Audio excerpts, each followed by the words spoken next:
egotistical, so unpredictable, here on the SNL Network.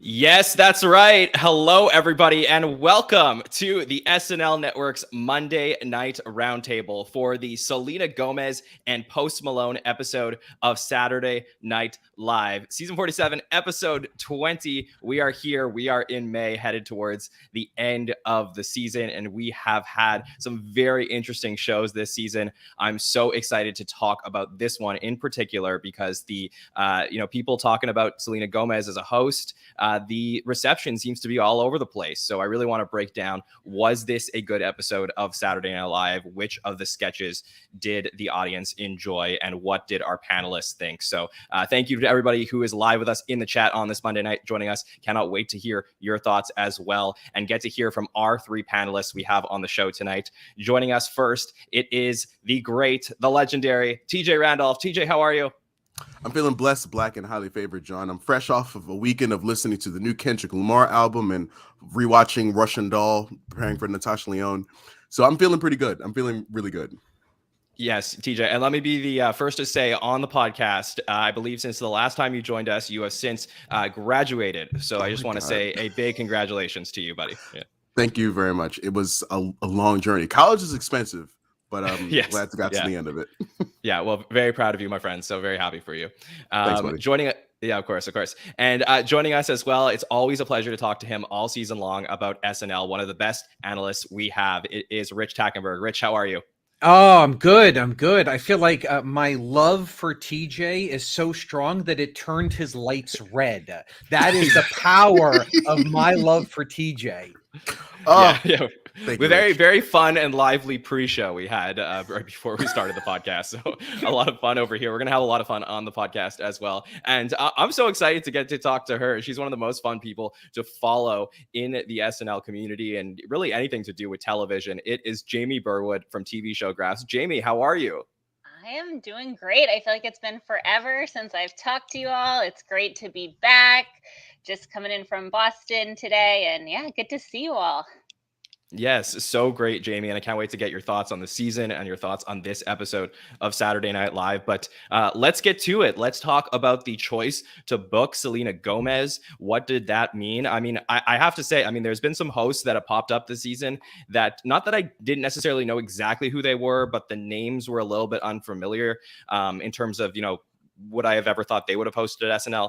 Selena Gomez was a big name. This was somebody who I expected would be involved with SNL a lot throughout her career, not only because, she's been around the show. She's had friends who have hosted, been musical guests. She's dated people who have been on the show before. But I had just been so surprised about how little she had been involved, being on screen with SNL throughout her career. And finally, she was given the opportunity to host the show. So before we get into the actual episode, TJ, would love to hear your thoughts when you saw the Selena Gomez name pop up as a host for SNL this week. Well, John, I hate to echo you, but I was so surprised because I was so not surprised by the hosting because I was like, Only Murders in the Building has that huge SNL connection. So at some point, one of these three people is going to be on the show. That's awesome. I was so shocked when I went to SNL Wiki. Whenever a new host pops up, I always go to SNL Wiki and be like, all right, how many times have they been on? And I remembered Selena being on the show at least once as a musical guest because whenever she did the Revival album and the Hands to Myself song, your boy was a big fan of that song. I had the biggest crush on Selena at that time. So I was like, all right, she's probably been on a bunch of times. And I was so surprised that she hadn't popped up in 6 years. So I was really happy. And I was like, all right, if she's there, then Steve Martin and Martin Short have to be there. It was the only absolute that I was like, I've been wrong about every prediction, but I'm going to be right about this. You will see Steve Martin and Martin Short on SNL. And we get one of them. I'm wrong. Yeah. I was half right. You know what I'm saying? I was half right. Yeah. For sure. I mean, I just would have thought, I mean, there's so many things that Selena Gomez has done throughout her career, really for the last like decade and a half that, and even going back to Barney, obviously, that we saw from when she was a kid, Shout it out was to Barney. surprising for sure. It was surprising that, this was, it was finally time for her to come and host. And I guess, this has been one of the biggest predictions throughout the season was that we would have some type of the trio from Only Murders in the Building to be a part of SNL this season. And we have had Steve Martin a few times, but, it was kind of cool to get Selena her opportunity to host the show. Rich, what did you think when her name popped up? Not a surprise at all, as TJ and you both said, the combination of pop culture, music, growing up, being on, the, teen comedy or, preteen comedies, Wizard of Waverly Place, Hannah Montana, great breeding ground for comedy, multi-camera sitcom kind of comedy. And then the connection with Only Murders in the Building. So it was a no-brainer. What I thought going into it is I'm 175 years old. So I only know her as a name until Only Murders in the Building, which we quite liked and are looking forward to the second season. But what I noticed on that show is that she has a very mellow and sort of a quiet presence, that is her. And even when she's funny, it is a style that is very different than what I think of for Saturday Night Live. So I was concerned and also intrigued to see how would she fit in the big broad live TV 90-minute spectacle that is SNL. So I was really unsure how it was going to go. Yeah. That's go ahead, TJ. Yeah, sure. I've grown up with Selena Gomez. Like I remember when I watched Wizards. Well, some of it. My parents didn't let me watch all of it because it was witchcraft. But I watched some of it. I saw her in the Jonas Brothers Burning Up video in 2009. I watched the Good For You video, which, Lord have mercy. Like I've grown up with Selena Gomez as like I think she's around my age. And so when I watched her in Only Murders, which actually I did finally watch all of it, like as a kind of like, oh, let me like Steve Martin's going to show up. Let me watch the whole thing before she hosts. I watched the whole thing, and I guess I'd forgotten that Selena Gomez could do more. I forgot she could express her face because she's great in that show and she's great at line delivery. But in that show, like Rich said, she isn't as expressive. And so I was like, good God, I hope she at least her cheekbones move or something when she like is on the show. And I was so happy for her that she did because I forgot that she could be expressive because she has definitely settled into that the dry humor whenever she kind of goes to like a more like comedic space. It's definitely a fascinating conversation for me because I do feel as well, like I followed a lot of Selena Gomez's career. I mean, her, when she was dating Justin Bieber, that was like the biggest deal in the world, especially like when I was in, I guess when I was in high school or late high school. I mean, they were like two of the biggest names ever. And I never heard the criticism or maybe the analysis of Selena Gomez that she wasn't expressive or didn't show emotions or whatever. And this must be something that's developed as she's gotten older and maybe more refined in, the way that she acts and stuff. And, I sort of do feel like that translated into this episode a little bit with regards to, her maybe not putting herself out there as much as some of the other hosts this season. But before we do get into it, of course, Jamie, I mean, I know you're an expert in all things television. So tell us, what did you think when Selena Gomez popped up? Yeah, so I'll be honest, like I had no idea what to expect from her. So I'm a big fan of Only Murders, really enjoyed seeing her in that. I was very, I think, surprised. Like I didn't really grow up with Selena Gomez. I was a little older for that. But like that was really where I feel like I got to know her as an actress. And so I had a similar reaction around I feel like she was very much the mellow person on that show, like you all mentioned, and just curious to see how that would translate.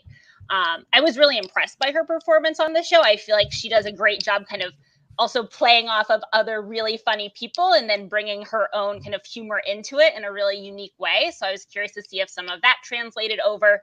But I'll be honest, like going into this episode, I really had no idea what to expect. Like I could see it going in the direction of like an episode that just like totally knocked it out of the park, or being one that just like didn't really kind of come together. So was very unsure going in, and we can kind of talk about the actual episode in a bit. For sure. Rich, I would love to ask you, I mean, I think that this is something that happens it's a little bit rarer in modern SNL days, but when SNL books a name that is so well known, I obviously the expectations are extremely high. I know for myself, at least, I was more excited about this episode than any of the other episodes in May, just because of the name recognition. And I was excited to see what stops they would pull out, who would potentially show up and all that stuff. For you, how do you feel like SNL tackles their episodes when they have somebody who they don't need to necessarily introduce to the audience because most people seem to know who they are? Well, I mean, you're right. I mean, the job of the booking of the guest is simply to generate ratings. That is, we know that has been said many times, in so many words, that how they're going to do on the show is less important than how much the ratings are going to bring in. And what was interesting, what we see more and more with big time people, whether it's Benedict Cumberbatch from the Marvel movies or Selena Gomez with Alone, is that the show has moved away from making fun of the thing that the person is known for. So I thought was an interesting take with Selena Gomez is she could, taking talent aside, she could have been anybody. And the only thing that we got about Selena Gomez is that she knows Martin Short and Steve Martin. Other than that, there was really no reference to her career. So it was really just, let's watch Selena Gomez as a Brett Stahl. Let's watch Selena Gomez, blah, blah, blah, blah. Not let's comment on and let's watch Selena Gomez comment on her career the way that maybe a Kim Kardashian did, in a very direct way of there's a game show about her and there's, and we're kind of hitting it. I think that even though everyone here knows I really didn't love the Kim Kardashian episode, I think that it delivered and fulfilled on the promise of what a fan of that person would want to see way more than this episode did. If you're a fan of Selena Gomez, you just got to see her in sketches, but your fandom of her did not inform this episode in any way. I don't know if it's good or bad. I just think it's different. I think I just broke TJ's brain. Yeah, TJ, would love to get your opinion on that. Do you feel like this episode did enough to showcase Selena's career, or it was fine to just put her in the typical host role? Well, okay, that's a great question. No, it didn't showcase enough of her career because half of her career has been music.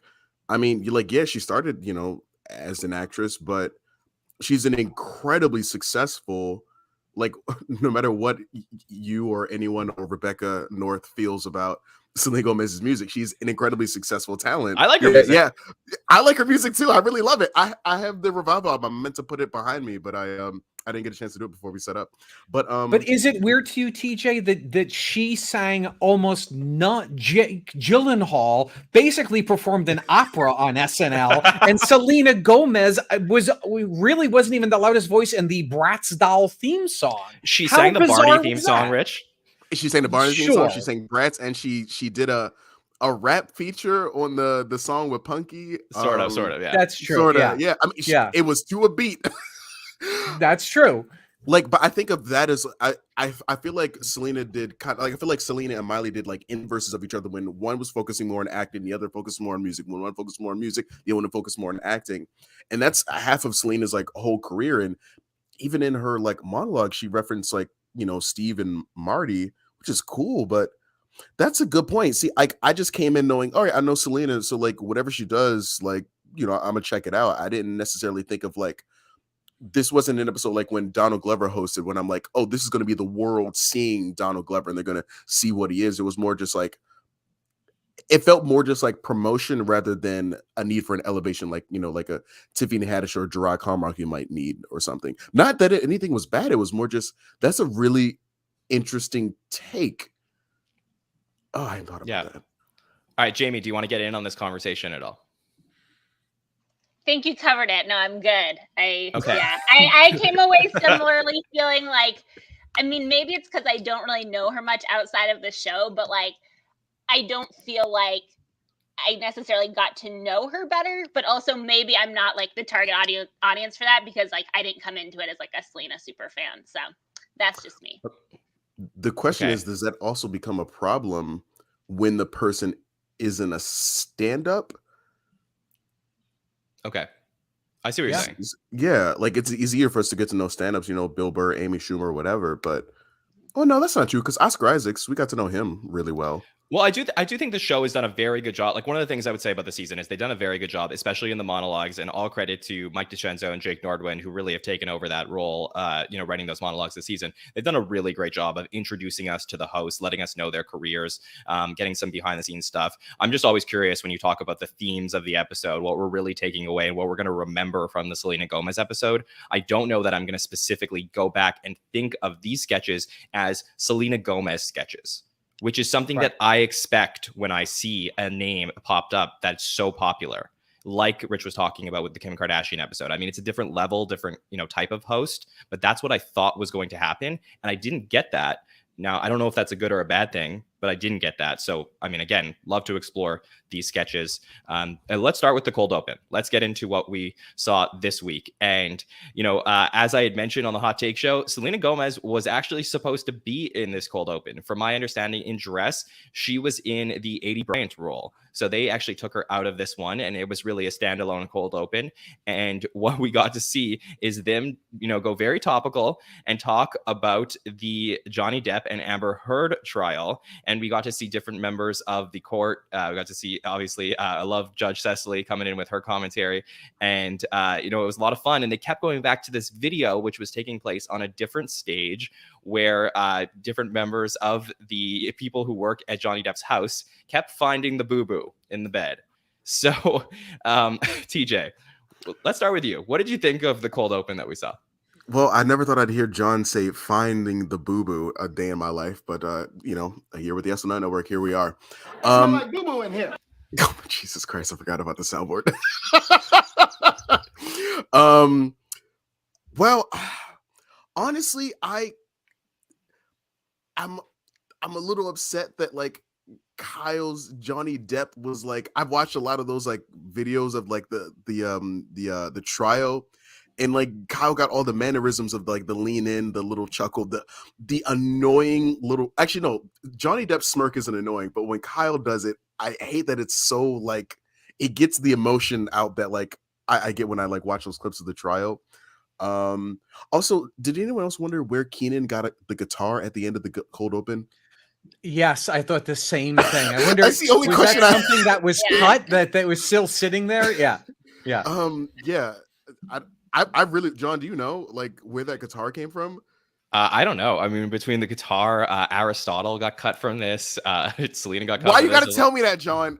There's a lot of weird stuff happening. So in this cold open, Rich Tackenberg, I know you're not on social media, but I do have to say, before I get your thoughts on the cold open, this was an extremely, I would say, hated cold open from a lot of people. I was surprised. This cold open went beyond the SNL universe in terms of people being like, what the heck is this? But I personally didn't mind it that much. What were your thoughts on it? It reminded me, or it even sort of evolved something I've said before about the challenge of SNL in 2022, which is, and I realized it while my wife and I were watching this, is that there's an obligation that has been created in their minds to talk about what the world is talking about. There's an obligation to comment on what's going on in the news or pop culture. But then there's also the challenge that most likely most of the people watching will not know what any one thing is referencing in specificity. So this is a case of, I've seen headlines about the Johnny Depp Amber Heard, but I don't know anything about it. And I think SNL does. It is a challenge to do that. And I think when SNL succeeds, whether it's an impression or in a sketch, to reference something that if you know what they're talking about, there's a couple of good deep cuts, but that it plays as a standalone sketch that you don't need to know what the backstory is. And on this, I feel like there were two sketches going on. The sketch taking place in the courtroom, I thought worked very well. I don't need to know. I love the Johnny Depp thing. I thought Cecily was great. And there was a lot of commentary about when, I think when Cecily said, like, this is for fun. This court, like, I got it. The second sketch, which was going on in the bedroom, I didn't understand what the point of the comedy was, other than funny people talking about poop, and the intercutting of the two lost me. But maybe if I had watched the court itself, then maybe it would have paid off for me more. So I can see where there maybe was a division between people who knew what was going on going in versus like, wait, what is this? I don't know. Interesting. Jamie, what did you think of the cold open? Because I always find it fascinating when SNL chooses to go after something political or something topical. And this week, we really got something very topical. Yeah, so I agree, Rich. I feel like there's sometimes this like pressure to like cover these big topics. And I'll be honest, in this case, like I'm pretty sick of this story. I feel like most of the people that I like know are kind of sick of this. So it wouldn't have been my choice for a topic for the cold open. Now, having said that, what I did like, I liked that it was short. I don't know if that's like the best compliment to give a sketch, if like short is like a positive thing you could say about it. But I do like, my number one cold open pet peeve is when things just run really long unnecessarily. So I was happy it was short. I like Cecily. Like those were probably the two like positive things I could pull from it. But otherwise, like wasn't really doing it for me. But full disclaimer, I haven't been like fully following the story and have kind of been just a little overexposed by it on social media, I feel like. It definitely felt nice to I feel like I parrot myself a lot over this past season, that I get kind of annoyed whenever there's like political cold open, which is just a piece of SNL, so like I should just shut up, and I'm very okay with that take. But the past, what is it, 2 weeks, and maybe even the Lizzo episode, I can't remember, we just got something that was like, even if it was something around politics, it wasn't just here's like, you know, what the white guys in the White House have been like saying. It was like a different setting or a different like take, you know, like I like that it was like a legal kind of thing. I don't know. I liked, for me, it just broke up kind of the bit of the routine that I feel like SNL has been very in since like 2016 with like political cold open. So I like the change of rhythm. And to your point, TJ, yeah. I think that they read the room right, where we started with MSNBC and Kate saying, yes, we could cover all these things, but we need a break from it. We're going to just talk about this ridiculous trial. And I was like, boy, you got that right. I do not need to hear about any of the hardships of the world Saturday night at 11:30. I'm exhausted. So whether they executed it well or not, I think the instincts were right. I agree. Maybe the execution wasn't great in this, but I like I said, I can't fault SNL for trying to tackle something that is popular and not political in that sense, because I always think, and this is the show, this is the Roundtable, that where we go back and we talk about, you know, what this episode means in the long run. And anybody who watches the Selena Gomez episode in 5 years from now will be like, oh yeah, like that was the time when the Johnny Depp and Amber Heard stuff was happening. And they don't necessarily have those like negative feelings like when you go back and you watch episodes from 2017 or 2018 and it's the same, like, you know, Ben Stiller, Robert De Niro type of stuff that's happening there. And again, it's a low bar to clear, and I'm not always trying to say every single time that they do a different type of cold open we have to compare it to all the things that we've seen in the last few years. But I really enjoy it every single time SNL tells me what they want to talk about in pop culture, because then I know that's like the stamp of approval for me that this story is so popular that this is going to be one of the biggest stories of the year. I don't know about you guys, but like I'm the type of person that like at the end of the year, like I always read those like end of the year lists where I'm like, what were the top 10 things that happened, top 10 music, top 10 movies, what happened in every single month. Like when SNL tells you what's popular in pop culture, then you know, like, this is a big deal. And like, this is what was happening in May of 2022. And we don't always get that when it comes to political stuff. So for me, I was a huge fan of just getting them, you know, the concept behind it, whether the execution worked or not. John, did you like the sketch?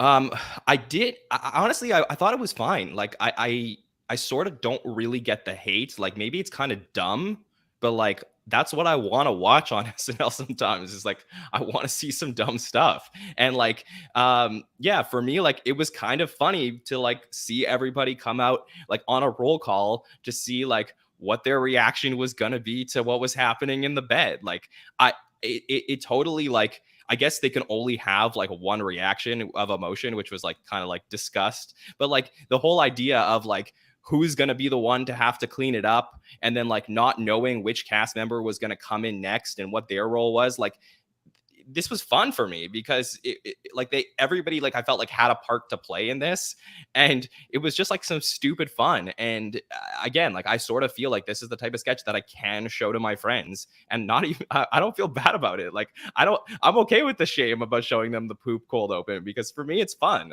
I don't know, Rich, am I crazy? No, you're just an idiot. No,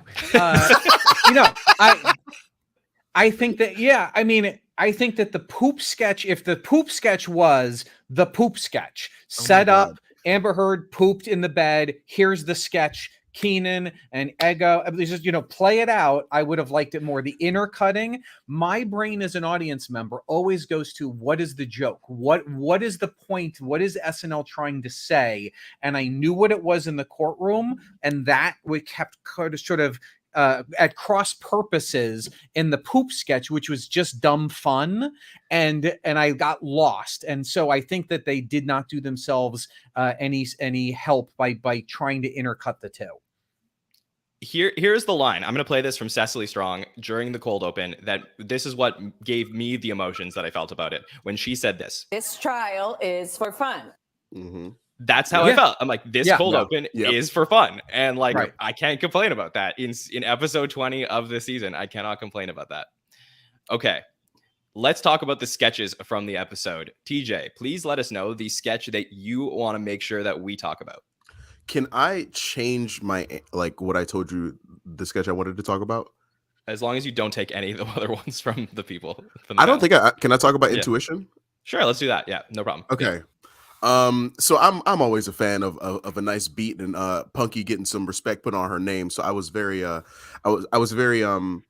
really enjoyed the music, and then subjectively I turned not on the sketch, but there was a point that I couldn't get past, like personally. It's like when like she like throws the Xbox and cracks the TV, and then after he just acts like it's cool and like they're gonna like fool around after. All I could think was like, I gotta pay to have this replaced. All I could think as an adult was like the expenses of that, and I don't know if that toxicity.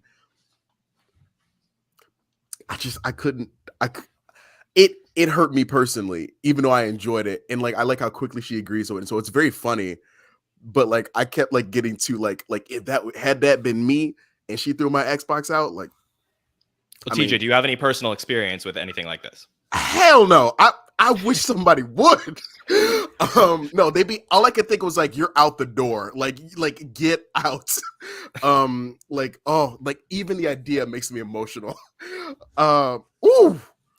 No. But to be honest, I've always kind of had the mentality that if I get into that like place of insecurity, then maybe I'm just not kind of like trusting the person, and maybe like, I don't know, maybe it's just not a situation I should really be in. I should kind of like excuse myself. So I just had the more fun with the toxicity of it, but I didn't really relate to that element of it because I don't usually let it drive to kicking a television. Yeah, this was interesting. I mean, for those who don't remember the sketch specifically, this was a sketch that was really a Punky Johnson vehicle, but for a dating couple, Chris Redd and Selena Gomez, talking about, Chris Redd goes out for paper towels. Selena Gomez's intuition pops up on her shoulder as Punky Johnson, convincing her to break Chris Redd's stuff, including the TV and the Xbox. And then eventually the situation is reversed when Chris Redd suspects Selena Gomez of cheating, and Post Malone comes in as the intuition. So, Jamie, what did you think of the intuition pre-tape that we got? I really enjoyed this one. I feel like I've just been eager for more Punky. I feel like the combination of like Punky plus music and just like fun overall theme really got me. I was very, very pleasantly surprised with this one. I feel like dude nude needs to be a term. Maybe it is a term and I've just never heard it, but like if it's not a term, it needs to be. That had me laughing. And I will say, in defense of Selena's character, her whatever husband, boyfriend, Chris Red was basically, he did kind of like go in the mirror before he left. So I'm not saying an Xbox throw out the window was like a proportional response, but that did seem like a weird like mirror self checkout just to get paper towels. So oh yeah, it's absolutely suspicious behavior. I check my phone and then I leave. Like I think that is completely. Is it though? reasonable. Well, okay, all right, wait. Like you get okay. You never been kicking it with your girl, and then like one of you gets a text, and then if you go to complete an action immediately after that text, if you've been in a relationship long enough, you're going to wonder, oh, I wonder what they're going to do. It may not lead to like damaging personal property, but it does show that like something you were doing in your phone was enough to interrupt quality time with your person. So like, what was it? And is paper towels really like it's the suspicion is very rational. Like I think that like the paranoia is like very like not rational. I think it's a reasonable like you get to that point of like his phone went off and he's going to get paper towels. We're watching. TJ, you're trying to convince John. John is the guy who's checking himself in the mirror before he leaves every time anyway. Yes. That's why he's confused. Wait, that's normal behavior for Jon Schneider. Wait, whoa! I'm confused. Chris Red checked himself in the mirror. Yeah, are you joking or are you serious? No, I'm being serious. I don't think. Okay, yeah, yes, that was the whole thing. Is that he was before? Okay, so before he leaves, he goes and he looks himself in the mirror and he's like looking at his eyebrows and stuff like that, and he's going and he's checking himself out. And for me, it was like, Rich said it perfectly. I'm like, I don't know when I've left the house and not looked in the mirror, so I must have all my stuff broken if this was me. Okay, that's fair. Because I checked myself in the mirror. You think I didn't like? I'm not wearing this shirt because I was wearing this shirt. I'm wearing this because I wanted to look cute since this is going to be on YouTube forever and ever. Like, of course, that's fair. Like, but the check in the mirror, like, I didn't second that because I do that all the time. It was how quickly he got up from checking his phone without telling his partner. Oh, like the paper towel seems like a really weird. It seems like it wasn't like he got butter on his hands and then he got up like to go get a paper towel and realize, oh baby, we ain't got no more paper towels, let me go. It feels really like a really weird quick thing. So I get where the paranoia, where it comes from. I'm just not okay with where it like leads. For sure. Not in the sketch. I mean like personally. For sure. I think this is a case of a very specific type of relationship. Rich would love to hear your thoughts on the pre-tape. I really liked it. I think TJ is going to start a true crime podcast about this one sketch and do 8 episodes, sort of deconstructing it. I think go for it. I love it.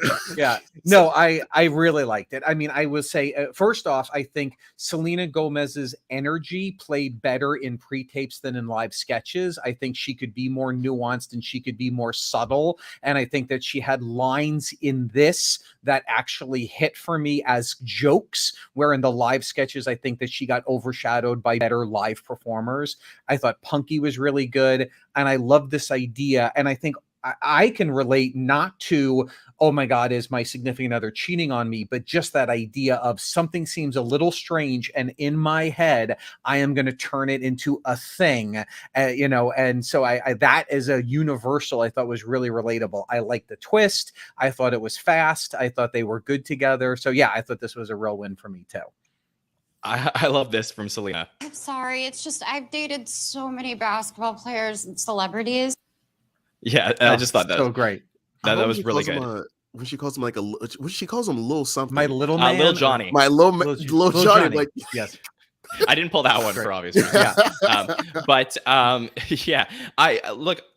My big question for this one, which I did enjoy, and I felt like the pre-tape was pretty strong here, but was this enough? Because now we're going to start looking into the future of the show, and Punky Johnson is at an interesting spot where there's been a lot of talk about her screen time and her getting stuff on the show. She recently got a sketch where she was, I believe, a therapist on the show during the Jake Gyllenhaal episode. Now that she has this pre-tape, so now we're talking about potential of her moving from a feature player to a repertory player. Was this enough to secure her spot to get a 3rd season on the show? Because I think that, contracts and looking at this stuff coming up, this will be a big selling point potentially for her. Jamie, let me go to you first on this one, because I think like you said, Punky was a big selling point for you in this. Yeah. So I want to say yes. The optimist in me wants to say yes here. Like, I would be thrilled to see that. I'm a little nervous that it might be too little too late.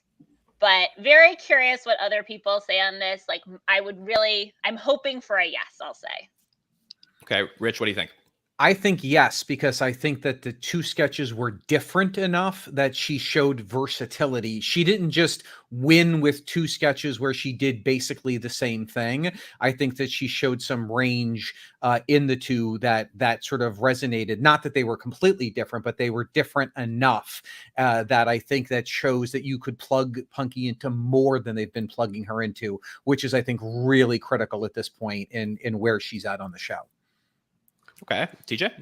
Let's not forget that in addition to like Punky's kind of leading pieces in the past few episodes, she also had a couple of like really quick pieces that for me always stick out, because anytime Punky even does like a micro piece, I'm always like, man, that girl's funny.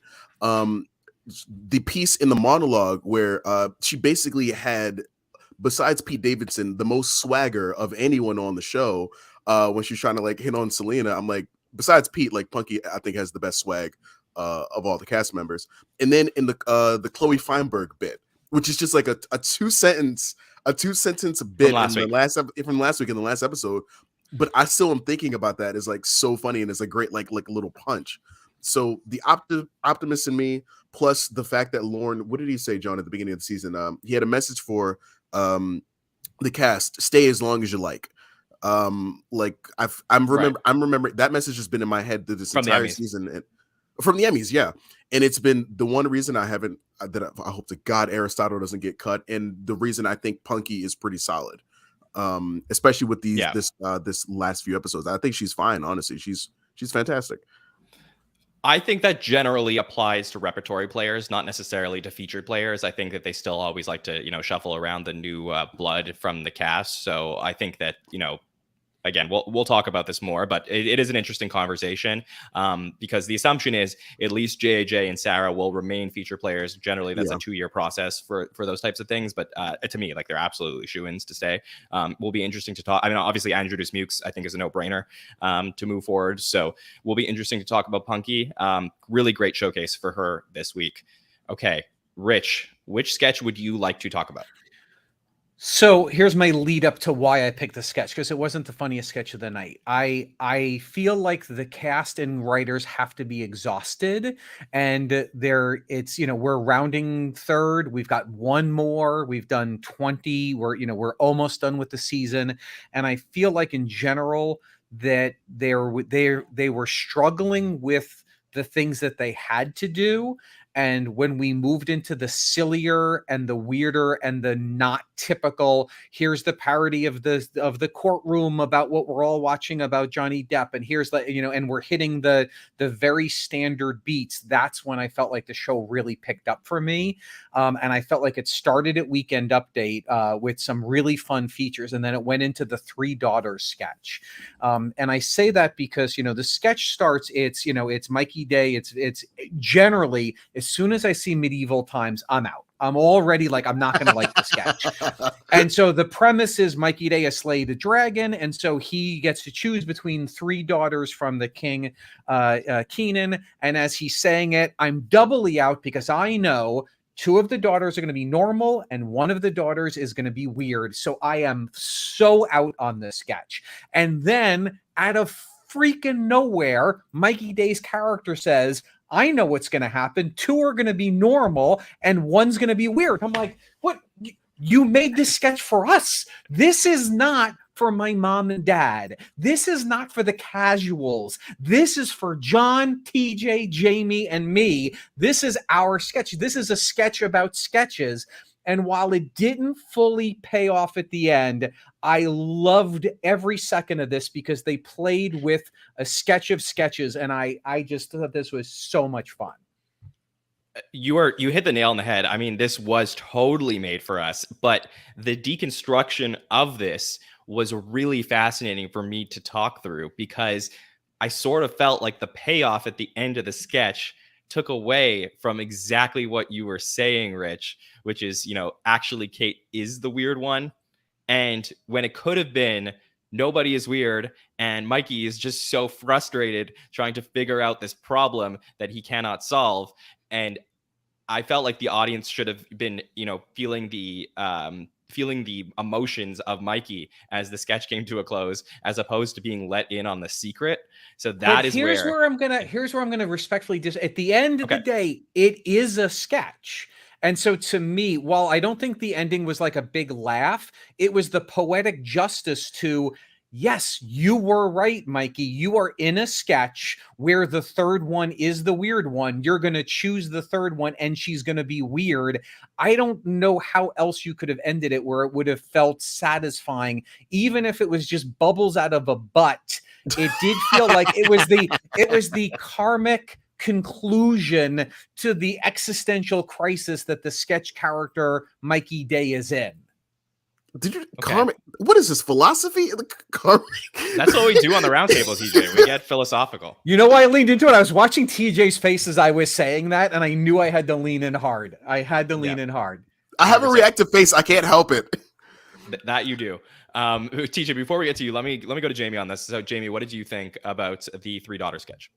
Yeah, so this, I mean, it wasn't my favorite in the episode in terms of like start to finish how it landed, but I completely agree. It made me realize how much I want to see more like meta type sketches. And I feel like there's just such an opportunity here for them to lean into that. Like, I think they can even do it in a way that will kind of balance like super fans versus people who maybe can just kind of get in on the joke over the course of the sketch. So I appreciated the ambition here.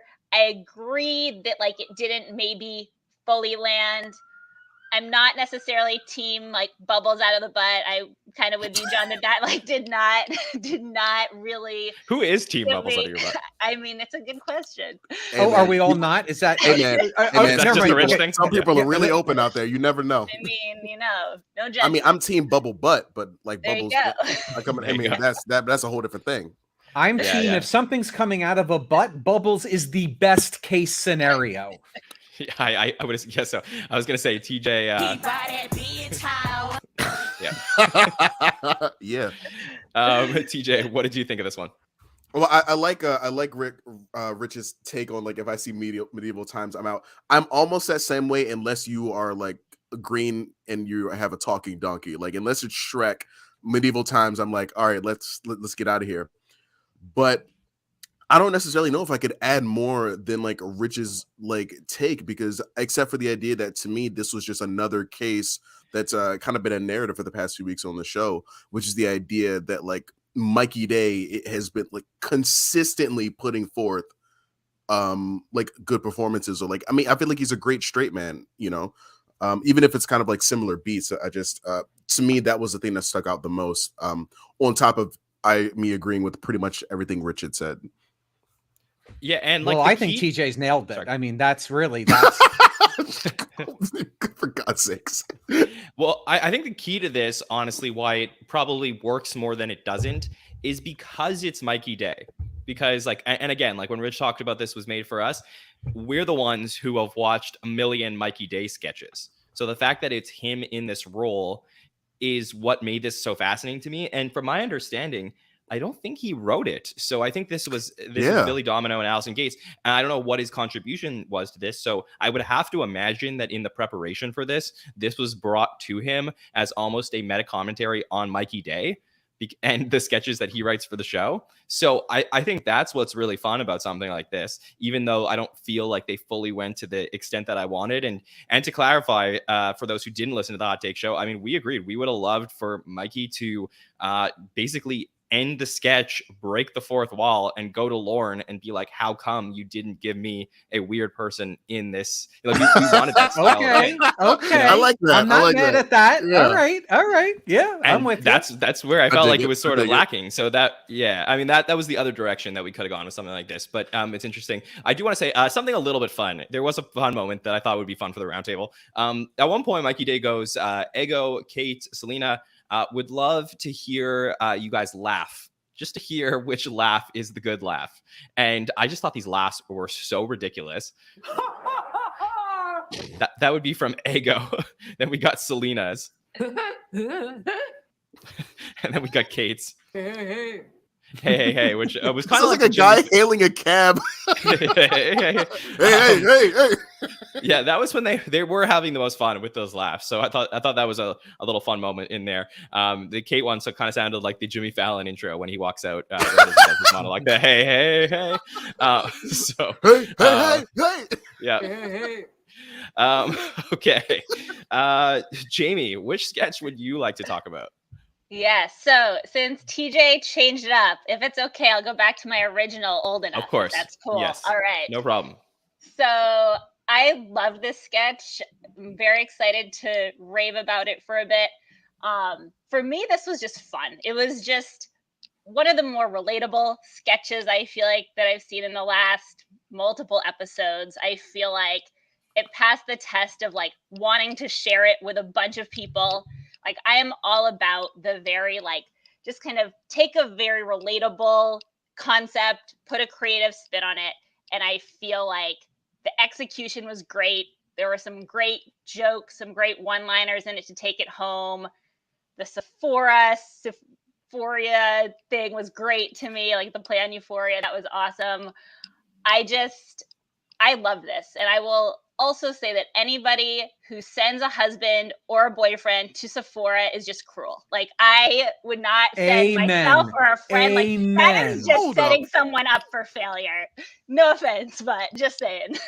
Hold on now. It's not that hard to find makeup because you have a person that can like help you, and they're all like numbered. If you know like the numbers, it's pretty easy. Granted, I used to work at Target. The numbers. Okay, I used to work at Target, and like they have like a really big makeup section. And one thing I had to use that to do was like find makeup for orders. And so I used to like ask people at the start, but eventually I just kind of learned that like some of them like lipsticks and stuff, like while they all look the same, like visually color wise, I'm like, I can't figure this out. I learned that most of them were like numbered. There was like, oh, this is like red something 45 or whatever. And I was like, oh, if I know the number. Yeah, like I don't know, but it's been a while since I did it. But I remember that made it easier to do. I don't know. I just don't like the guys are clueless kind of trope. It's funny. It's because it's accurate, but I just don't fit into that box. I don't know. Sorry, I didn't mean to like dampen the momentum, but because it is very funny. Sorry. It reminded me a little bit of the like Man Park one. Is that what it was called from earlier? Yes. Like, let's make fun of guys trope, which I don't know. It's just like maybe what I need at this moment in my life, but I just find it super hilarious. It was a little bit, or how do I put it? Sometimes it can border a little bit on the like patronizing maybe, but I feel like when it's at its best, like Mikey and Keaton meeting in the street, that whole conversation, like the way he was pronouncing like shallot as if he had just like learned the word in like his vocabulary and was like communicating with Keaton. Like I love that. I feel like I have sent my husband on many grocery errands in the past, and bless his heart, I love him. He's amazing, but it was just it hit right in the feels of relatable for this one. Yeah, Jamie, maybe you can answer the question for anybody who just like might not know if shallots are onions or not. Ooh. Like, what is the answer for somebody who maybe wouldn't know that? So I see them as different. Like shallot is like a smaller, like do like the little shape on here, like much smaller than an onion. And I feel like a bit of a different taste. Like it's not totally different, but I feel like there are certain recipes where like I would maybe make a sauce with shallots to like make it a little like fancier, or like the taste is a little bit like softer to me. I don't know if that's the right word. At the end of the day, I'm sure whatever she was trying to do with shallots, the onions sufficed, but I think just the quantity too of the like 10 pounds worth of onions was just hilarious to me. Jamie, let me translate for you if this will help. John, an onion is a PlayStation 5. A shallot is a Nintendo Switch.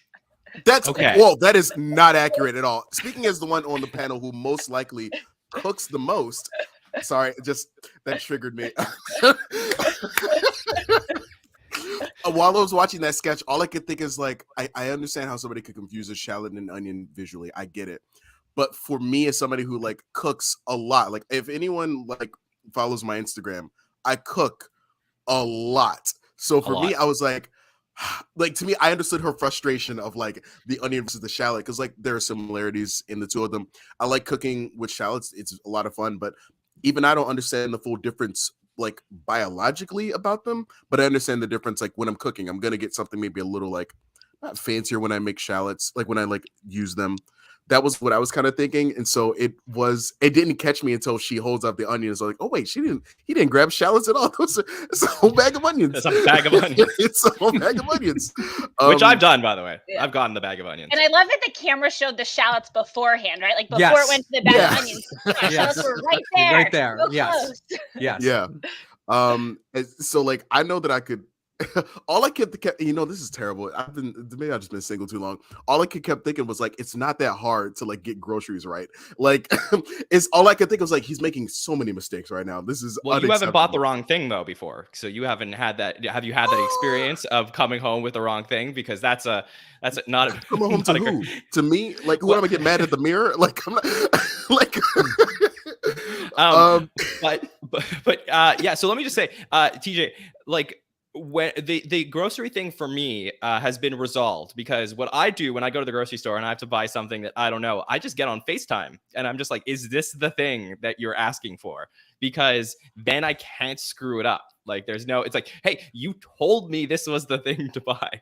All right, I'm gonna keep it a buck. Like I've dated women before in the past. So like I remember once I was dating someone and they asked me to pick them up some like tampons. Then I'm not gonna fully know. Like, you got to tell me exactly what it is I need to get. Like that's a case where it's like, shoot, I don't know. So I had to FaceTime her and be like, all right, I'm seeing these two things. They're the same color. There's the same font. It's the same size.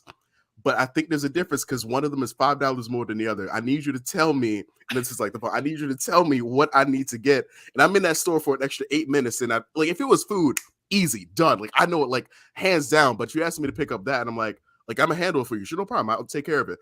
But like, what am I getting though? Like, so like I've definitely had that. I guess that's been my clueless moment of like, I don't know. Like granted, I wouldn't know, but like that's where I've like tapped into like, I have no idea what you need me to do here.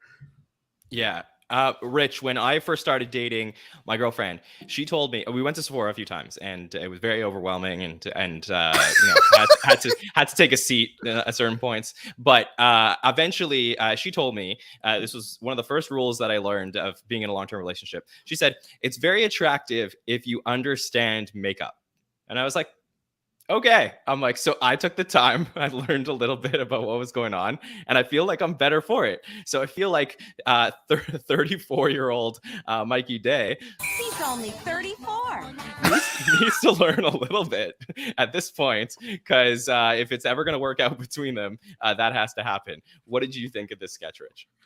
I liked it. I mean, I thought that first off, I had not seen this show that they were making fun of. I think, this in contradiction to what I was talking about in the cold open, I think this worked very well as a standalone sketch, even though it was based on something that I guess is very buzzy right now on Netflix. I didn't need to. I got the premise. It worked for me.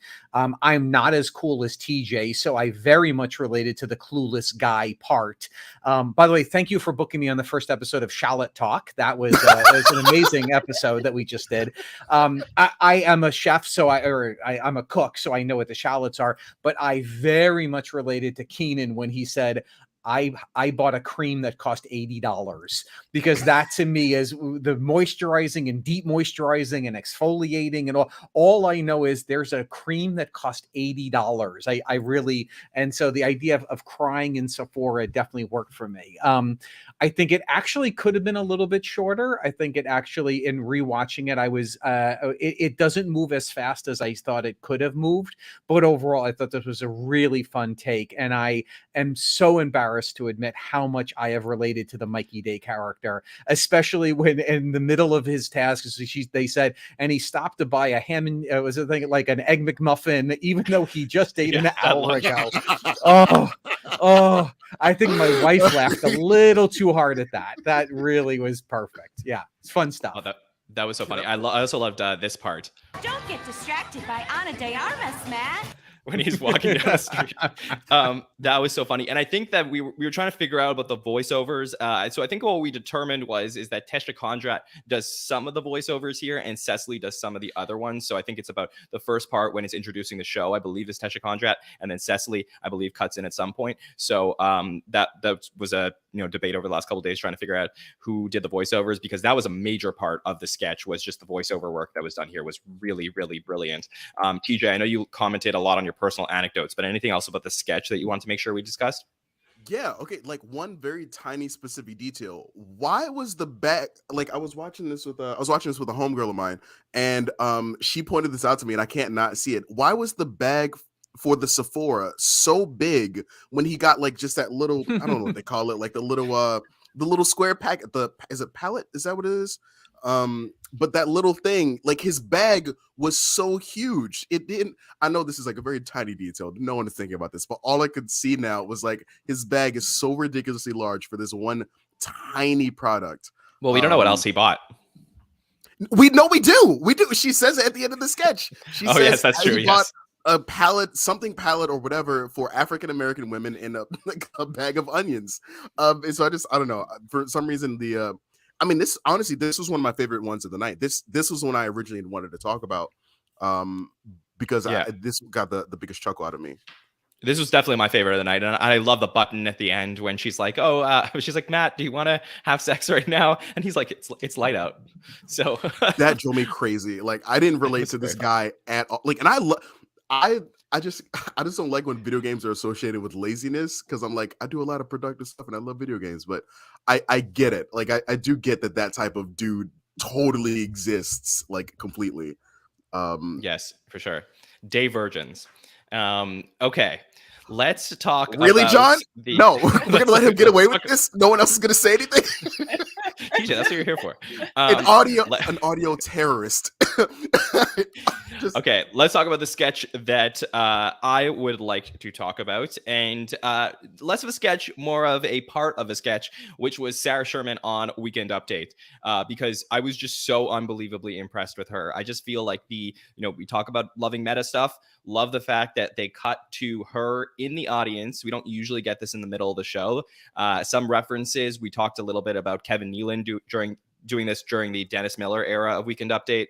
This also happened with Joe Piscopo a little bit during season 6 of the show. But really very rare when we get somebody in the audience talking as a field correspondent, and then she decides to give us the tour of backstage, only to go to Colin Jost's office, which is really the Chamber of Secrets. Which is really great.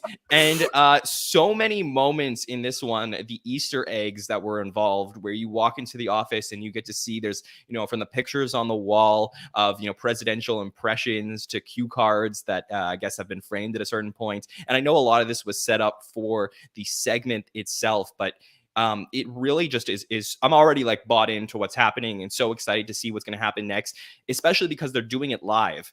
And then for me, the moment of the night, and probably one of my favorite moments of the entire season, is this moment from Sarah Sherman. Oh, really? What's all this then? Oh, a thing that I thrill?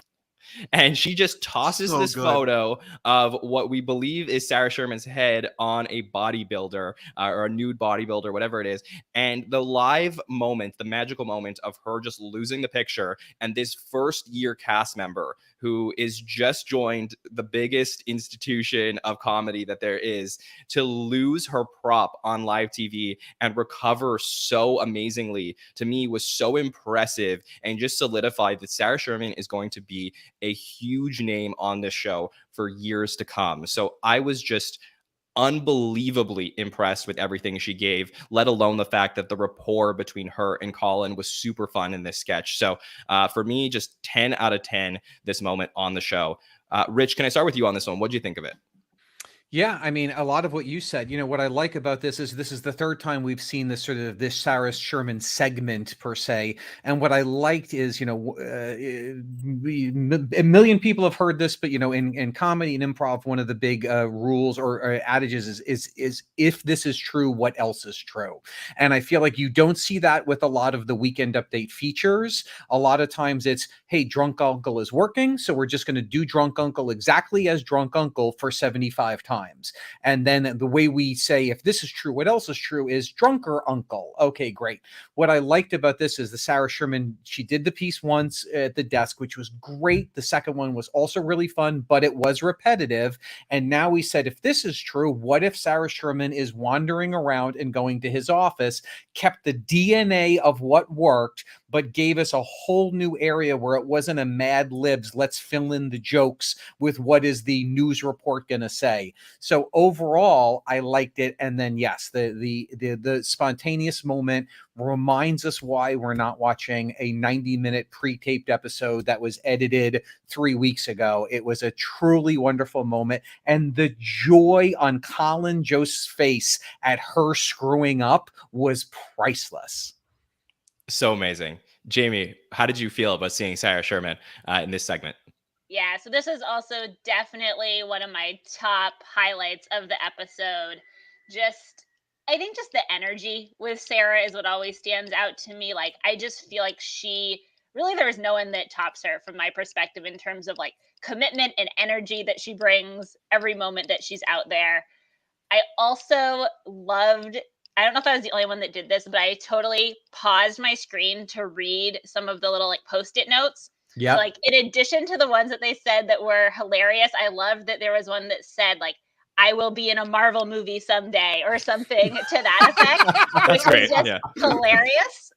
And just some other great references and in jokes in some of those Post-its, which just to me, like being able to see those types of details also just like took this one home for me. But yeah, loved it. Agree with everything you both said. 100%. I didn't even get into the affirmations on the wall, which if you get a chance to pause and just take a look at them, so funny, the ones that they came up with, including they did the Stuart Smalley, you're good enough, you're smart enough, and gosh darn it, or God, whatever it is. That People was love in you. there too.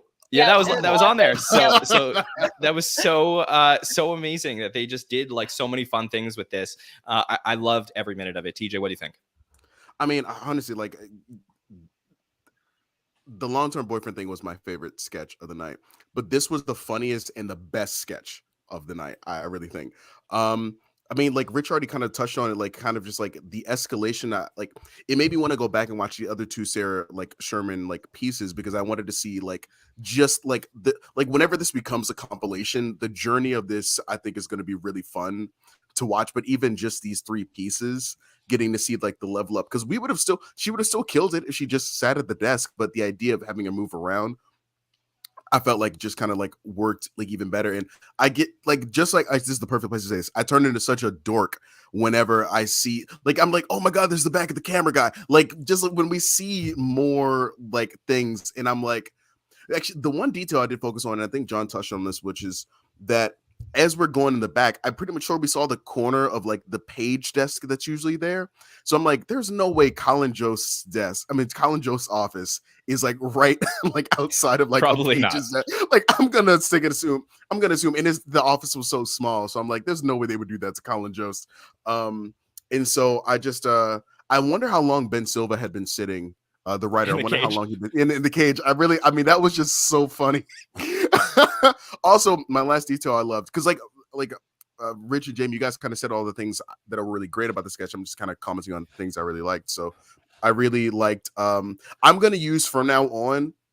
I'm gonna put a little fake microphone in. Pretend there's a little microphone in my ear if a friend of mine is talking, and I want them to shut up and be like, "Oh, guys, hold on. I'm sorry. I'm getting word that you should be quiet." Like that for me is so great and so rude. I love it so much. I don't know. It just also her mic with all her face on all the corners, I thought was really adorable.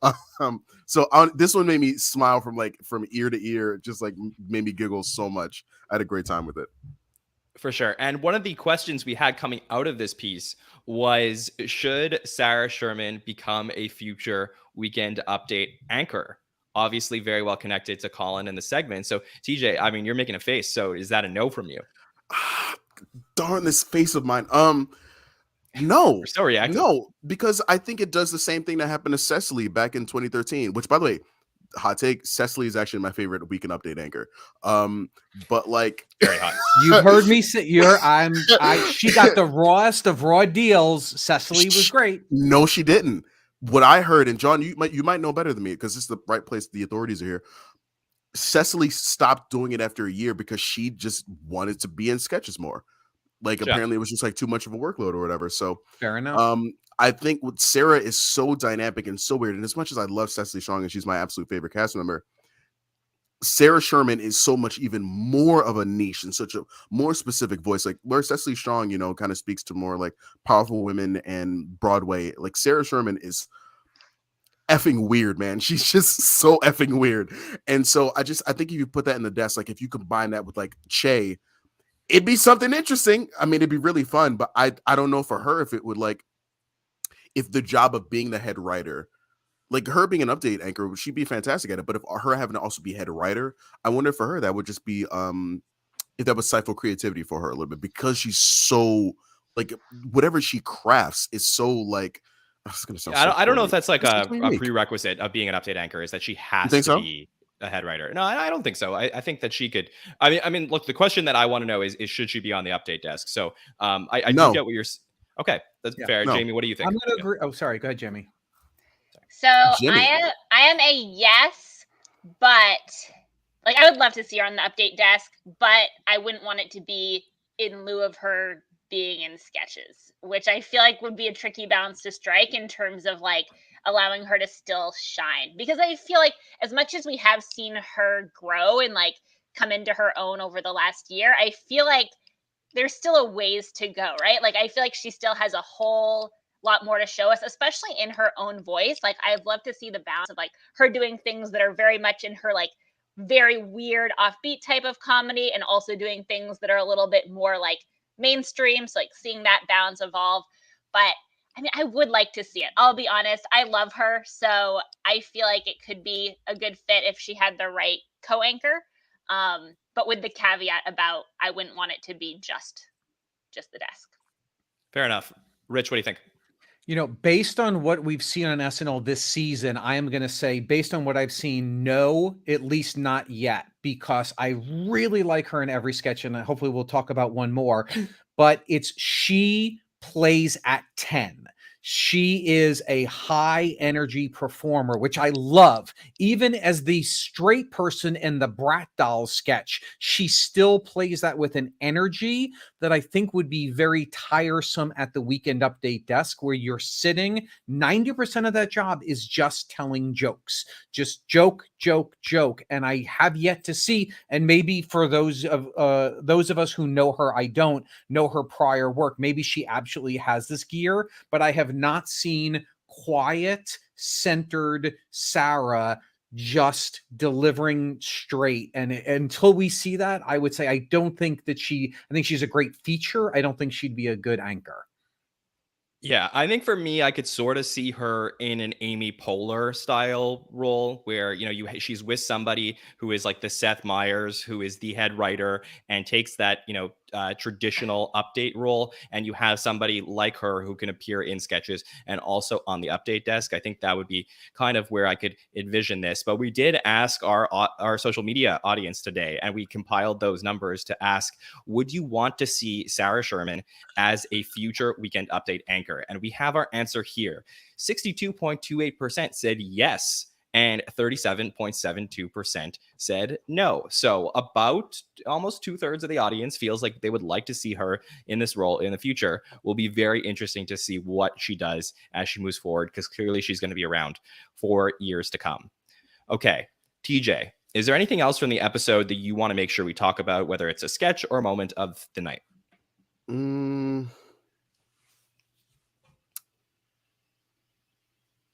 Got anything?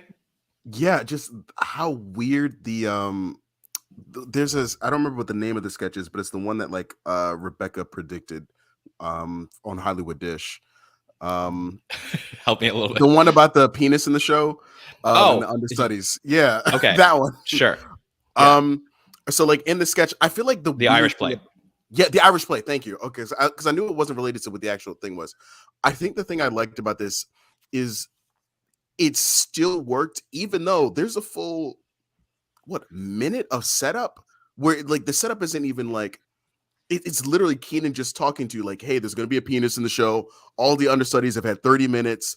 Something like he's just telling you what's gonna happen, which I feel like from what I know of like watching sketches, like feels like it shouldn't work if you like hear it, but it does, or maybe that's just Keenan's mastery at it. But he tells you is what will happen in the sketch, and then exactly what he says will happen in the sketch, on top of like the actors not knowing their lines and him kind of coming in to say them for him happens.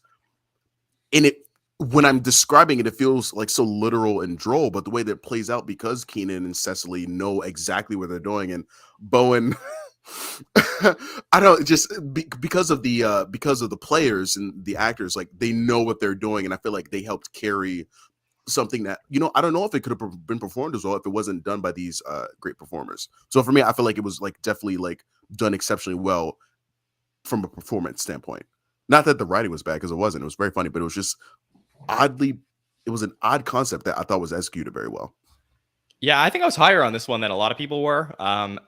I saw like a lot of people didn't care for this.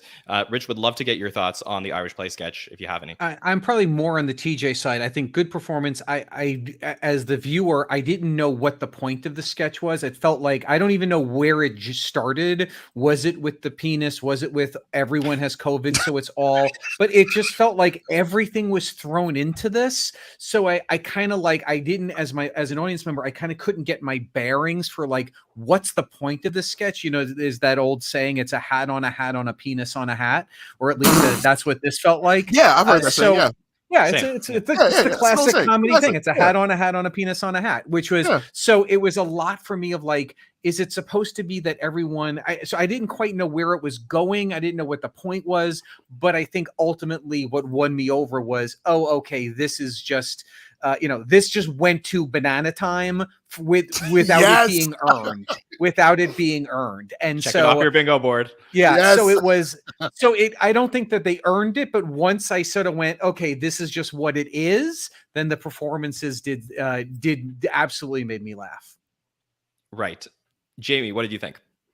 Yeah, I'm kind of going to be negative Nancy on this one. I did not like this sketch very much. I like the premise. Like in the first 30 seconds, I was like, okay, this could be something kind of fun. Like everyone's out, COVID. And then it was just a little too all over the place. A few fun moments. So like agreed with that bit, but I was not championing this one from the roofs. I was trying to figure out why I like this sketch. And I think what I determined on my second watch was I felt like the game of the sketch where people kept asking for lines from Keenan wasn't that exciting, but at a certain point it sped up like a lot, and it accelerated the back and forth between the understudies and Keenan, and those were the moments that I felt like worked really well and showed off how much fun they could have with something like this. So there were two lines I just pulled that I want to play for you guys, which I thought were actually really interesting from this one, that if you didn't like this sketch, just consider these lines and think about if maybe they worked for you more than you thought. I need money for whiskey. Sorry, I don't have any money.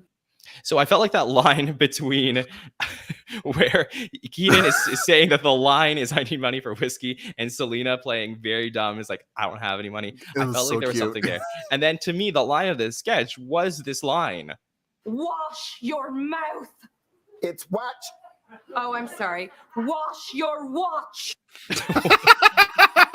Like that was actually a good line. And like Cecily played. And I would well. agree with you, John. Yeah. I think if they had trimmed out all the other stuff and it was just a sketch about how bad the understudies were, wasn't there a point where someone asked for a line and the line is line? Yes. Like that was great.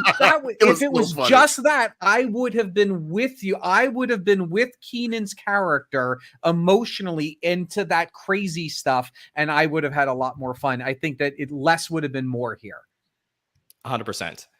Okay, Rich, is there a sketch or a moment of the night that you also want to make sure we talk about? I do. I actually want to talk about which was my favorite sketch of the night, which was the last sketch of the night, which was the baby monitor sketch. As I said at the beginning, I felt like I could feel the exhaustion of the cast and crew. They've been through a lot. It's been a long season. Some of the best stuff starts happening when people are exhausted and they're writing at 4 a.m. And this to me was deserved and earned banana time. Like, this was just freaking bonkers, but it worked. It played. I mean, it was the second we opened and closed of a sketch of watching people watching a monitor and other people pretending to be on a monitor in a sketch. And yet here, everything about it worked. The stuff with Selena and the room worked. And then the stuff, I mean, the pure physical joy of watching that crib was so fun. It was such a great way to end the night. And I just thought this was a chef's kiss. This was so much fun. Didn't make any sense, but who cares? It was so much fun. Yeah, I love that Twilight Zone ending where they're watching the babies are now watching the people. Really, really fun with this one. Jamie, did you enjoy this last sketch of the night, the baby monitor one? I did. This was actually also my favorite of the live sketches. So, like, ignoring the pre-tapes, this one was great to me. I think just to end the show on such a high energy level, I always love when that happens. Totally agree about the earn bananas time. Very on point there. It is banana time, madam. Oh, banana time. Okay. That's okay. Banana time. All right. I think, honestly, the weirdest thing from this sketch was the eyes of the, when they showed the babies with the eyes. That was just such a perfect observation of Perfect. I don't have children, but have seen friends' baby monitors where they literally look like little demon eyes. So that was just hilarious to me, seeing those white, perfectly rendered eyes. I laughed very much out loud at that. Yeah, there was some good stuff in this, especially I thought Post Malone in this was very funny. Probably I like the but I really felt like the Post Malone in this one where Selena goes, Sometimes he's there and sometimes he's not. yeah, sometimes he's there, sometimes he appears, So sometimes he's it was very funny. TJ, what did you think of the baby monitor sketch? Hey Ma, as somebody who grew up in the hood, I've heard that said a million times. So when I just heard it said on live television, it killed me. I was like, what did he just say? The A Ma line, that was really funny for me. It was like that one hit. Honestly, my television signal could not have started acting up at the worst time for this. So my TV started glitching in and out as you see the eyes of the baby. So it felt like this little bit of horror added in to the absurdity that was going on with the sketch.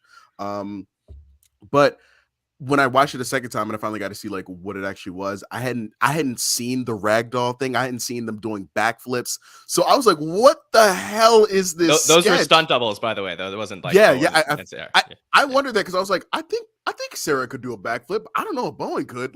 No disrespect. But I was like, are they doing them backflips? So I figured that's where those two extra babies came in at the end. I thought this was really fun and really silly, and somebody needs to check on Selena Gomez's character in that sketch. But it was a good time, and somebody also needs to check on whoever is putting these wigs on Chris Red. But I hated his wigs in this episode. Yeah. I hated them. But yeah, no, I just thought it was really funny and very silly.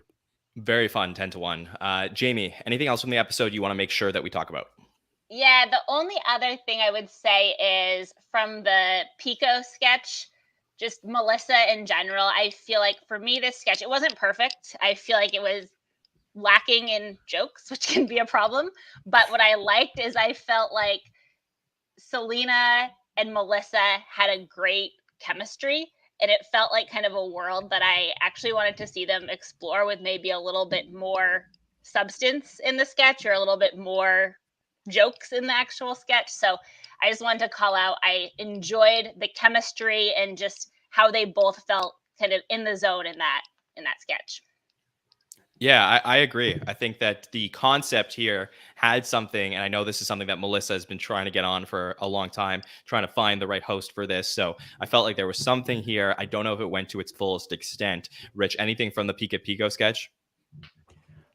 pass. Okay. Okay. TJ, what about you? Did you really just, whatever. Okay, Melissa is one of my favorite cast members. And this had the energy. It felt like Melissa had been passing around this sketch and then like she found the right host, kind of the equivalent of like the Hoops sketch with Jennifer Lopez, which I went back and watched because I was like, this had the same energy of like, let me find another Latino host that will like do this with me, that will get it. And there was not a problem with this sketch. I actually am so mad at myself because like as much as I love Melissa, like I've seen her live, like I'm a huge Melissa fan. I couldn't get into the sketch, like that side thing. Like I've met girls like that, like that's funny, and I get the humor in wanting to take that character and show how like that character can be funny, and that's a very specific perspective. But I felt like maybe for some reason, like it's not that I didn't get it, it's that it didn't hit for me. And after watching it twice, it was like me listening to an Olivia Rodrigo song. It's like, what is it about this that works for people? And I was so frustrated with myself that I couldn't like jump in with them like I really wanted to. So I guess maybe I wasn't like the person that would have gotten this very specific niche for a sketch, which means I'm a fraud and not a real Melissa fan. Yeah. I don't think you're a fraud, but I think that I just think that this let me hate myself, John. Yeah, I guess. You're good enough. You're smart enough. Oh my God. People love you.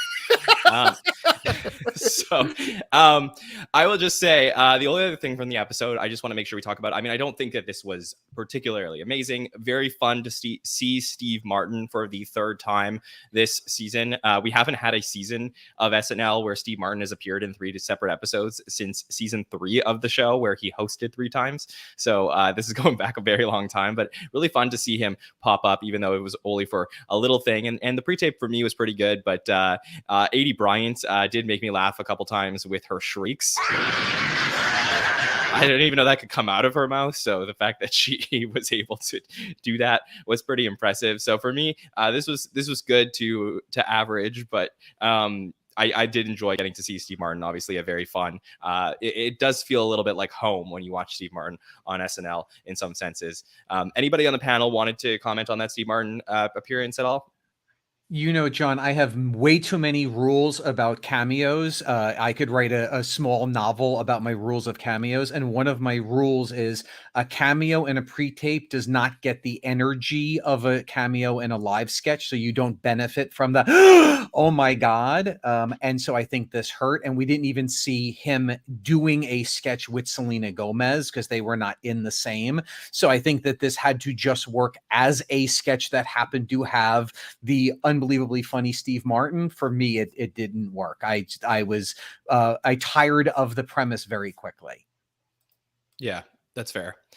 Okay, so let's wrap up our discussion on this episode with a couple of things that we asked the social media that we ask every single week for our quizzes, and we asked them.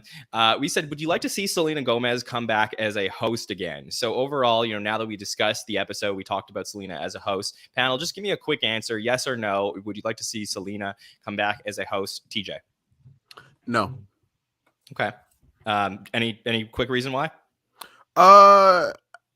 Just not as strong for me. I'd love to see her as a musical guest. Like, bring her back as many times to sing. I would love to hear the music more. Fair enough. Jamie, what do you think? I would agree. I would say would not be a priority. It would not be like, oh, super excited to have her back. I wouldn't be like angry if she came back. I think she did a fine enough job, but would not be at a top of a list for me.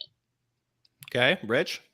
And we're not predicting what the audience said, but I would no, just your opinion. I think what she showed was amazing warmth and I think lovability, but I don't think that I can look back and go, there was one sketch that specifically Selena made better. And I think it's just it's harder to write for someone with Selena's energy on a live show. So I think that there's a real challenge to bringing her back, but I do like that if you do, you bring back the goodwill of someone who just seems like a very lovable person and an earned karma in that way. Yeah, Yeah, I agree, and obviously we know what the what the audience would say. Overwhelmingly, 90.18% said they would love to see Selena Gomez come out, especially on Twitter. 95-5 said they would love to see Selena Gomez come back again. So a lot of Selena fans out there, big name. As you know, just in our SNL world, I think there's a lot of hosts that I'd like to see come back before Selena Gomez. So I think she was, serviceable, but they're, I wouldn't say is in my top hosts of the season for me personally. Okay, let's talk MVPs from this episode. So every single week we ask on Twitter and Instagram to find out your MVPs for the season. We tally those results. And panel, I'm going to ask you for a top 3 from the MVP results for this week. TJ, give us your top 3. I'm going to go Mikey Day, Chris Redd, Keenan. I know Kyle is probably up there, but only in hell would only I 3. ever do that. Yeah. So Mikey, Chris, and Keenan. Rich, what about you? I'm going to go Sarah, Mikey Day. Who's in the third slot? I think I'm going to go Keenan in the third slot. Yeah, by the way, I always forget to tell our panelists, but you can include Selena Gomez if you'd like. It's really anybody. Oh, yeah, that's right. So if anybody wants to swap out for a Selena, you can. Jamie, give me your top 3. Could be anybody who's put on the show. Yeah, so definitely Sarah. I would say Punky, maybe second slot. Mikey, probably for my 3. But like honorable mention Melissa, because I did like the energy in her sketch. But yes, the other 3 are my official. For sure. And we will show the MVP results right now. And yeah, always the host definitely gets pretty much up there every single week. But Selena was in second place this week with 9.84%. Mikey Day was in third place, 9.02%. Melissa came in fourth place, 8.2%. And Bo and Yang in fifth place with 5.74%. But overwhelmingly, the Sarah fans came out 48.36% for the MVP. That has to be the most dominant results we've had all season. It seems like she has a ton of fans and she keeps getting a lot of praise. So really, really great job to Sarah on this particular episode. Okay, that wraps up our discussion for now about the Selena Gomez episode, which was very fun, but we have the season finale coming up next week. Hard to believe it, with host Natasha Lyonne and musical guest Japanese Breakfast. So let's preview this episode that's coming up this week. I really can't believe it's already the season finale, but it's going to be a lot of fun. I'm looking forward to seeing Natasha Lyonne. A lot of SNL connections. Used to be together with Fred Armisen for many years, and I believe they ended amicably. Obviously has worked with and is currently working with Amy Poehler, works with Maya Rudolph regularly. So just a ton of connections to the SNL world, and seems like she has a lot of friends on the show. Will be very exciting to see what happens this week with Natasha Lyonne. TJ, what are your thoughts? I love Natasha Lyonne. I loved her from Orange is the New Black. I like her from Russian Doll. And in kind of excitement for this episode coming up, which I'm on the Hot Take show for that on Saturday. There's this movie from the late 90s she's in called But I'm a Cheerleader. That's like a cult like classic that I'm watching that I'm really enjoying. Like that voice is iconic. Like I could listen to her say literally anything. Like it is the only time I've ever thought, should I start smoking? And I never will. But it's she's so cool and so charismatic and so fantastic in so many ways that like she's amazing. So I am beyond excited for Natasha Lyonne. I love her. Yeah, when you said movie from the 90s, I thought you were going to say what personally is one of my favorite movies, like all time, which is American Pie. I am one of the She is in that too. I just rewatched it a couple of months ago, and I was like, "What? Natasha Lyonne's in this?" Like, I hadn't seen it in years. I'm as big of an American Pie stan as you can find from the original American Pie. So for me, it's very exciting to have her on the show, especially. Obviously, a lot more stuff she's been in since then, but just Jessica from American Pie. Rich, what are your thoughts on Natasha Lyonne coming in for the season finale? You know, I'm a big fan of hers. I've liked her for many years, and I think she's very funny, very grounded, and yet I'm nervous. She's very specific. And I will be interested to see if they can, if she's in, let's assume every sketch of the night, can they play that specific energy and delivery in 7 to 8 different ways where it's going to pay off? And I don't question her because I think she's very funny and very talented, but I don't know. I'm not sure. Interesting. That's a very good point. Yeah, it'll be interesting to see if they go with her comedic stylings or if she blends into the show.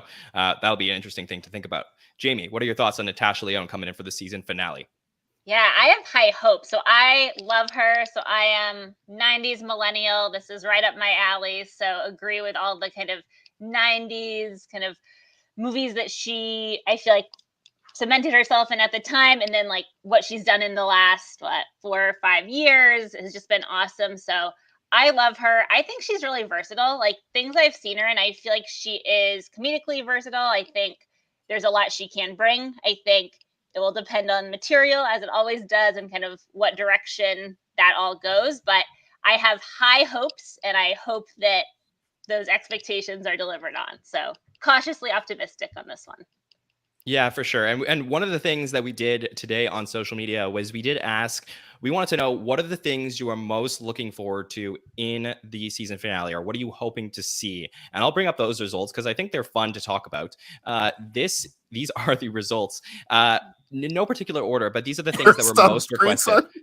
This is most requested for the season finale. Okay, so a weekend update joke swap. We were not given this at Christmas this year because of the Paul Rudd episode and all the COVID protocols. So this would be our first joke swap of the season if we were to get to see it.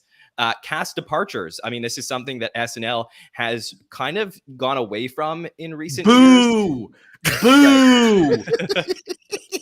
I miss them. Yes. Rich, any commentary on them?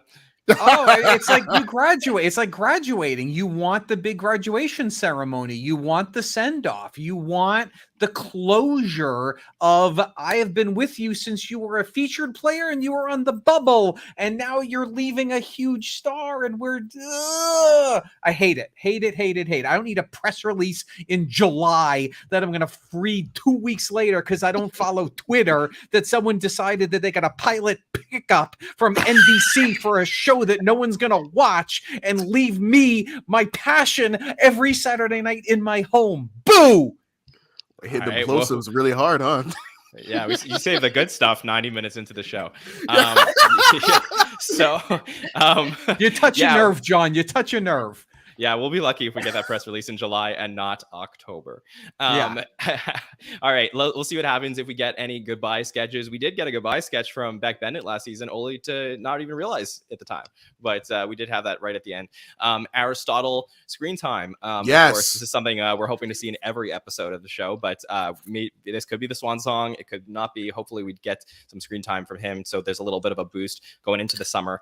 And then, of course, former cast member cameos, always fun. You never know what's going to happen. I always talk about the feeling of the season finale. Very excited when you don't, it's like the Christmas show. Anything can happen. Anybody can show up. So in order, people were asking for Amy Poehler, Maya Rudolph, and then Fred Armisen. So it could be very fun. And then, of course, last but not least, where in the world is Pete Davidson? No, this man... There needs to be an HR meeting because this man is not clocked in for a hot minute. Like, I want to see his timesheet. Like, oh, put an APB out. Pete Davidson, where are you? Apparently, he was at the upfronts today talking about his show Bupkis that is coming out at some point on Peacock. So I think he is in New York City.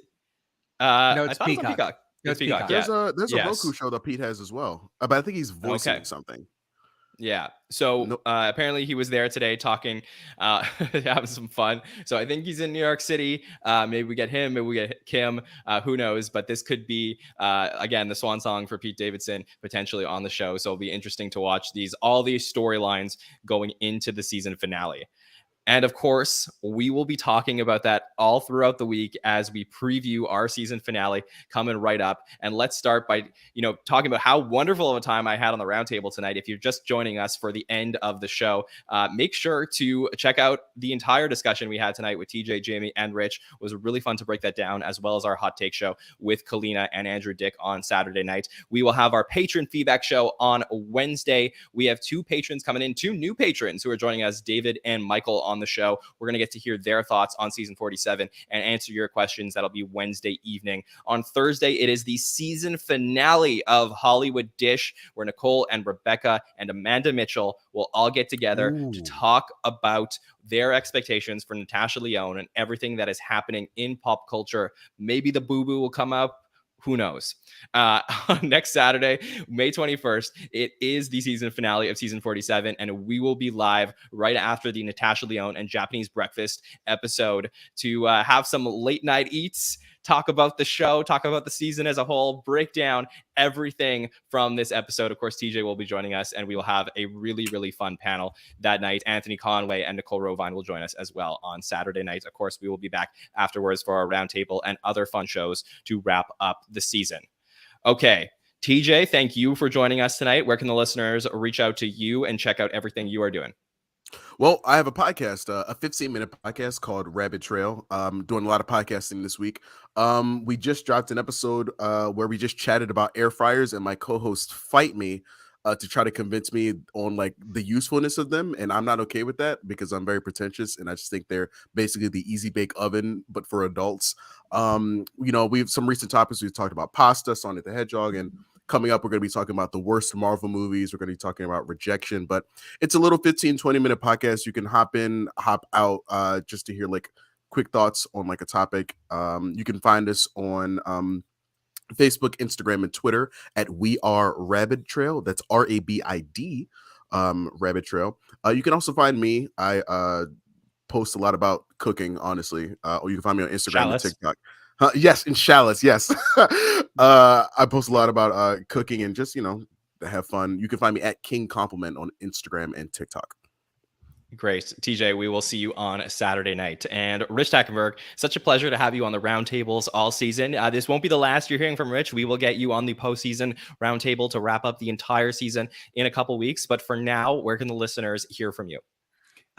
Boy, nowhere. I mean, if you're in the LA area doing storytelling, there's a show in Glendale in June, and then in July I'm going to be doing Risk, which is a great live show, great storytelling show. And the social medias, Twitter and Facebook, I'm there. I will forget, but I do love hearing from everyone talking SNL, the little we have left. Yeah, 100%.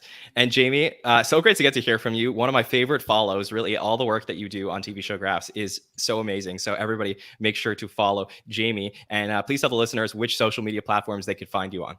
Yeah, absolutely. So I am on Twitter or Instagram, so at TV Show Graphs or tvshowgraphs.com.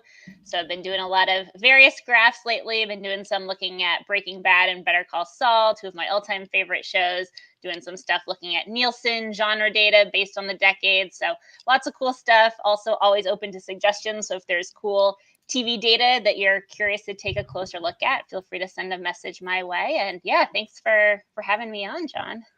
100%. Great to talk to you, Jamie. And if you'd like to reach out to me, you can find me at Jon Schneider 24 on any of the social media platforms. You can follow us at the SNL Network, Facebook, Twitter, TikTok, and Instagram. Subscribe to the podcast on YouTube, Apple Podcasts, and Spotify. Feel free to leave a review if you'd like to on Apple Podcasts. Always appreciate those reviews. And let us know what you think of the podcast by giving us a comment or a thumbs up on YouTube. All right. For TJ Randolph, Rich Tackenberg, Jamie Burwood, and the entire chat that joined us on this Monday night, my name is Jon Schneider from the SNL Network.